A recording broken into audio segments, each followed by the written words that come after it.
Yes. Yeah, and I think the age, whether you're a male, having being the older one or female, being, it's always that dynamic that Yes. in your mind you're thinking, oh, it must be for the older money. The person older has to person. be enough.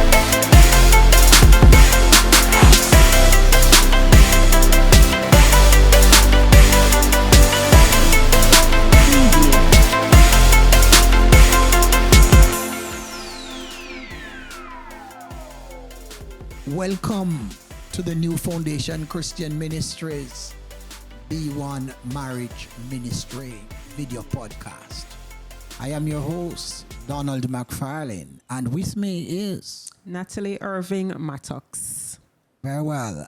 And so we are happy to be here with you as we continue to share under the theme of money matters. Natalie, you may want to just tell us about how we keep connected to this podcast before we delve into the matters. Yes, so we want to thank you again for tuning in each week. Remember to subscribe to our YouTube channel at New Foundation Christian Ministries. I want to implore you to press the bell to subscribe so that you are reminded as soon as the podcast has been posted. Very well. So we are seeking to engage in a discussion to speak to how important the matter of money is, whether it is making money or keeping money or surviving without money. Yes. Whatever category that you find yourself in, we will try to explore the topic going forward. By the way, every research empirically has established that most relationships that have not worked, they have actually experienced some financial problems.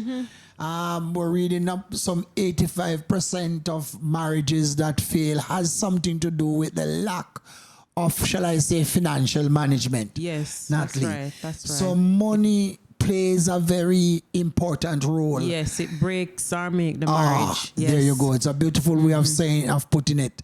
Now, although we are looking and will continue to look how it works out in terms of the actual marital relationship, but perhaps we could go back to the foundation, Nat. Yes. Should the matter of how persons in a relationship deal with money not be part of premarital counseling? Would you not say that it needs to be engaged at that level? At that level, yes, I agree. Yes? Yes, it's a very important part of it, Bishop. Yes. And it's an area that should be explored fully with each couple before they get into marriage. Well, is it safe to say, you know, we try not to use sweeping generalizations, but is it not safe to say it's more likely that a couple will have problems when there is no money than when there's an abundance of money? Yes, and I mean, I've seen that. I'm not talking about celebrity marriages because I don't know how their internal affairs. Yes. And people may say, but they have money and they're still breaking up. However, we don't know. But based on my experience and just by, personal or friends, their own experiences, when I hear about their financial issues and discord that they have, and when you hear the reasons why they no longer get along, a lot of it has to do with how they manage money. Well, I'll even come back to reference something about celebrities and money and so on. But is it okay then for somebody who is designed to go into a relationship, Natalie, knowing that the lack of money can be such a problem, say to themselves, I am not going into a relationship with somebody who is not financially stable? Should that be a part of one's consideration, irrespective of how attractive the other party is? I'm asking. To laugh, Bishop, because this one is a tough one. Yes. I know a lot of women, women who I know, will tell you they are not going into a relationship with a man who cannot support them. Okay. Or they'll tell you, especially as you get older, yes. Nobody wants to build from the ground up. No. You know, they want a man who has already achieved at a certain level, you know, have his own house and car, and, you know, even people in their young people in their 20s. Yes. They might not be looking for a house, but they are looking at what you drive. They want to know if you drive versus if you take the bus. These are good negotiating points before you get into the marriage, before you even start the relationship. And clearly you're speaking from the woman's perspective Sure. there. So what about the young man who says the woman that he's going to settle down with has to be in a position financially? He want a leak. I'm sorry. Natalie has to be in a position that is stable financially. Is that an unreasonable thing for a man to say? No comment. No. No, George, I mean, that's the truth though. I mean, it's, you know, I'm happy that we are exploring this. Yes. Because we generally think that it is the women who share that perspective. Yes. But as you said, men do share similar perspective. Yes. And I mean, I also would have heard examples of that where a man will say they want a woman who is stable financially and who does not need their money. Just recently, I was talking to a friend of mine and he said the same thing. You know, he said, oh, if I were to get married again, I would be looking at somebody who is financially stable. I mean, a woman has to now take something to the table. So everybody is looking for somebody to bring something to the table. Well, help me here as we talk. If this is a change of time, perhaps it is. It is. But Marlene and I, my wife of 30 years, when we were in friendship, dating, if you will, which, you know, those are words that you never use so. Use, right? Yeah. Courting. But quite frankly, I don't remember once in my mind yes. that my intent of relationship and marriage was contingent on her financial stability. Mm-hmm. I would even dare to add that I don't know of it being part of her consideration. Okay. And I'm not saying that this should not be part of people's consideration. Mm-hmm. And perhaps it goes with the territory, not only historically, but perhaps it goes with the territory in terms of how young are you when you are starting out. That is true. It seemed to become more of an issue when you are a little more advanced in years. Yes. For I've heard some of my single sisters who said that if they are to get married now, the man has to be putting up something to show that he has something. Yes. Yes. And that is the reality out there. Uh-huh. Yeah. But as you said, men are also saying the same thing. Yes. Yeah. And I mean, traditionally, it would be that the man would be the one to have something stable. And, you know, women at that time, I guess, they would be thinking about housework and but no, things have changed. Time has changed. And so right now you find that a lot of women are even working way more than men.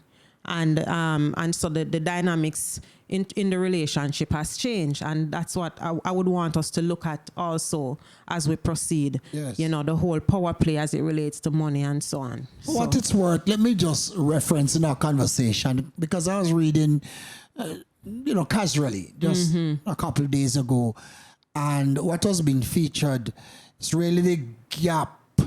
It's trying to capture the widest margin of age gap between couples, albeit in Hollywood, you know. Mm-hmm. And some persons maybe 15 years apart, some 22, 25, 35, even 40 plus, 49 years difference. Yeah. Without being judgmental here, what would occasion, what are the possible things, Natalie, that would occasion a person, I don't want to say who's a older or the younger, to marry to somebody 49, 40 years, 30 years, their senior or junior, as the case might be. Perhaps it will differ, depends on who's a 30 years older as opposed to who's a 30 years younger. You know, this one is ticklish. But I think in general, once you hear that somebody married to someone who is, one person married to another person who is 30 years older, right away you start judging the situation as what the person, the older party has. Oh. You know, because I've heard women who perhaps in their 30s, 40s saying, I would not marry a man 20, 30 years older than me unless he has something. Oh. So there is that notion that once the person, or once you're looking for a man who is so X amount of years older, there's a great assumption that it's because he has something, he has money, or he can provide for you. Yes. Yeah, and I think the age, whether you're a male, having being the older one, or a female being, it's always that dynamic that in your mind you're thinking, oh, it must be for the money. The older person must be in a better position. Yes, that's the general thinking, but it's not normally the reality all the time. Very well, I see. So then we are saying, you're agreeing that for two persons who are considering and going into a relationship, that the matter of money discussion is very important. It is. It is from the courting stage, yes? Yes. Dating because stage. It plays a significant role going forward. Yes. Okay, so let us then look at two persons who have an interest now, because we kind of taking the relationship from that going up into marriage. Yes. They are dating. Yes. And they are mindful about financial stability. And so they've decided to come together. I don't know if you want to call this a shacking up kind of thing. Shacking up, yes. Well, that's so once you're not married, they refer to it as more like a shacking up. I mean, well, does this conversation lend itself to talk about whether or not two Christians can come together to live before they are married, but maintaining their own space? That's a tough one. Very tough one, because, I mean, there's some risk there as Christians. You don't want to necessarily put yourself in a position. Right. But I know there are persons who have done it and done it well and haven't necessily breached their principles. But generally, it's not something I would generally say, go ahead. It's not advisable. All right. But there's also another dynamic to that. Well, let's look if that's what you're covering now. Yes. So that being aside, they decide for financial reasons now, stability, if you will. Yes. So instead of you paying $70,000 for rent and I'm paying $70,000, we're going to be getting married certainly within a year's time. Well, let's save 70, 12 sevens, 84, you have 840,000 savings there, and come together in the same space. That sounds on the surface, Natalie, to be a good look into positioning myself financially and ourselves financially. On the surface. On the surface. On the surface. And maybe in the beginning, it looks, like something good, that it will benefit you. But when you really dig deep, though, in the long run, is it really beneficial? So stick a pin. So we're saying, all right, if you and I come together, we're not married, but we want to save. So we're living together and we're saving. We used to pay each $50,000, as you said. So now, I mean, that's maybe we can find somewhere for the same, or one party can move in, and so that's a $50,000 saving. Now, and you said, all right, let's go 25. But so so on that basis, on the surface, it looks good, like you're saving some money. But I think when you look at it on a long-term basis, it affects the relationship, because once you find yourself start living with someone, you start thinking that even you're not married, so the resources might be pooled on the surface, but then you're thinking in the back of your head, this is not my husband, this is not my wife. Why should I invest with this person? Why should I have a bank account, a joint account with this person? Yes. Why should I buy a house with this person if that person is not my wife or my husband? Yes. So in the back of your head, then there's no stability in that kind of relationship. Yeah. And it lends itself to failure eventually. So you may start out, because there's always that part of you that is going to keep things as individuals rather than pulling together as wife and husband. So that's my reason to say we have to look at that part of it, which is why I said, it's very ticklish. It's not something I would say recommend that, yes, go ahead and pull shack up because you're saving, because in the long run, it really doesn't necessarily work out in your favor. Got you. So it could be more catastrophic if one were to invest together, whether it is, pooling resources before you solidify your relationship in marriage. Exactly. Marriage seems to be that significant a line of demarcation. It is. Yes. And I mean, I know there are viewers out there, they might be thinking, oh, you might be speaking from a Christian perspective.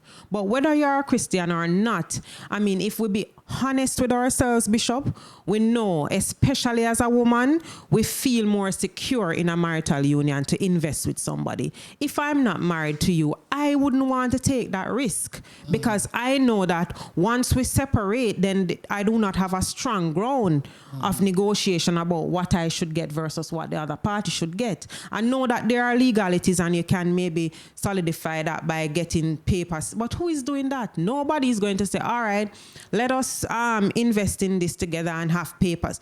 Most of the times that doesn't happen. And you find that couples get into a bind when they start separating and they're not married. Yes. The stronger party get most of, get off easily, get most of the investment, depending on what. You could go buy 10 pigs and that was bought in one party's name, for example. Or you have to now go to court because you and this person was never in a marital union.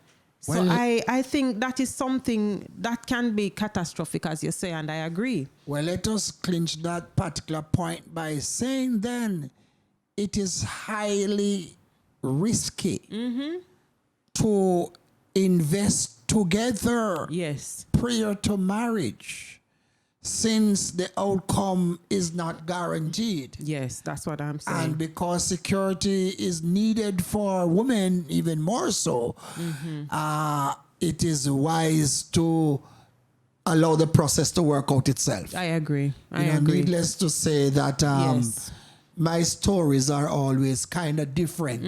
And by me referencing them, it doesn't make me a paragon of virtue in the slightest possible way. Yes. Just that Marlene, my wife. Yes. But was not my wife then. Yes. When she loaned me money to buy a car. Right.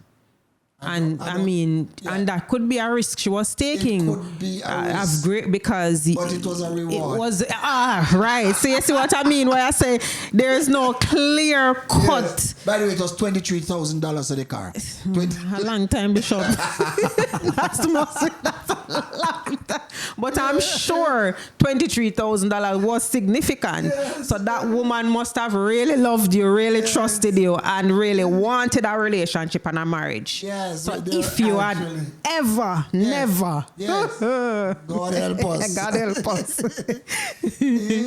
Oh, goodness. So, in this dating relationship, still on the matter of money here, should we not have shared financial, values and guiding principles? Yes. Natalie, just expose some of these. Yes. We can't be operating from the different spectrum. There needs to be some discussion and common understanding of the priorities of how we see finance. Exactly. Yeah. Yes. And some of the things that you want to discuss, especially like for me as a Christian, I want to know, do you pay a tithe? You know, we discuss things like those. You know, what is your take on charity? What is your take on saving? You know, what the type of cars that you like or you'd want to aspire to get. The house, whether or not when you want to buy a house. And just, you know, how you plan together as a couple is important. Let me latch on to that first one mentioned, since I represent the cloth in some way in church and tithing. Yes. Are you then by your position saying to me that if I am dating somebody, and so in the counseling, you know, I'm a staunch believer in supporting the Christian ministry. I believe that it is very clear in scriptural teaching about my responsibility financially, Yes, to the church through God, you know, but you are very nominal. In fact, you don't even believe in that. Now, are you seeing that? Are you saying that is a red flag, Natalie? let me tell you, a lot of I've heard couples saying that there were one party who never believed in, for example, tithing, and that person had a change of heart over time. So there is there is a space for that. But what I'm saying, you must at least discuss it. Gotcha. Right? And know how the person feels about it before. So I am not telling you once the person says no, then that's it. Because there is the space to grow into that and to accept that and so on. And as the person becomes, you know, deeper into their own beliefs and so on, they may change. So I'm not saying that shouldn't be a deal breaker necessarily, but I think you should put your position, make yourself clear about what your positions and what your values are as it relates to money. Yes. Now, so money, somebody say, answer it all things. Yes. Yes.